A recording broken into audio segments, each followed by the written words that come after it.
बोला मित्रांनो, कशा मस्त ना?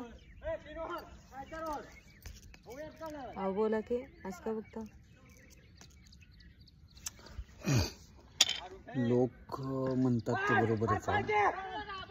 एकदा लग्न झालं तर माणूस म्हणजे नवरा म्हणणारा तो असं शांतच असतो. मनात तर खूप भावना असतात बोलण्याच्या करण्याच्या, पण काय करावं, बायकोच्या समोर बोलताच येत नाही. बघा ही परिस्थिती आहे, सत्य परिस्थिती आहे. मला त्याच्याबद्दल म्हणायचं नाही, पण आपल्याला तिचं किती जरी चुकीचं वाटत असलं, चुकीचं वाटत असलं तरी आपणाला मूग गिळून गप्प बसावं लागतंय. का? नवऱ्या माणसाला असं वाटतंय, नवऱ्या माणसाला असं वाटतंय, ऐक ना, नवऱ्या माणसाला असं वाटतंय की माझा हा संसार व्यवस्थित चालला पाहिजे. भले जरी तिने चुकत असले तरी मला नाविलाज असतो सॉरी या शब्दाचा आधार घेऊन बोलावं लागतं.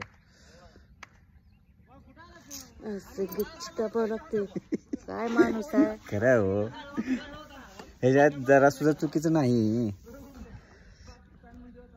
अवघड आहे. नवरा होणं लय मुश्किल आहे आणि नवऱ्याला एवढ्या जबाबदाऱ्या काय हे असलं. आणि सगळ्यासमोर तर वाटतंय किती बाई असं पतीचा आदर करते वाटतं, पण अजिबात हिने वाढवून म्हणजे 1 ते 1:30 वाजलं. ह्यांनी सकाळी मला झोपू दिले नाही. मला काय म्हणतात, बाई उठ व्यायामला जायचं, बाई उठ. नावीलाज असतो मित्रांनो. आता मला झोपू लागले, ह्याने असलं बोललं.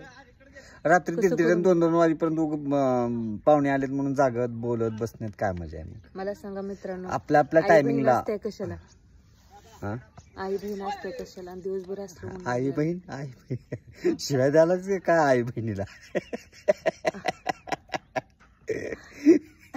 आई बहीण म्हणते.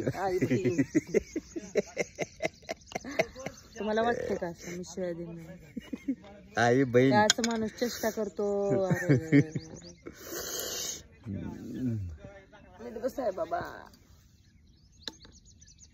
आई बहीण आई बहीण एकट्याच्या आईला कसलं बोलणार तुमचं? बोलावं माणसाला. Okay bye. ठेवा मित्रांनो, रोजचं करा नाही तुम्ही. सकाळचे मी आता बातम्या सांगणार. सकाळचे 8 वाजलेले आहेत, तरी सर्वांनी आंघोळ पाणी करून आपल्या कामाधंद्याला निघून जावे हीच ईश्वर चरणी तुम्हाला. असं बोलतात का? मग माझी मेमरी सटकते आहे. Okay, thank you. आणि मग असं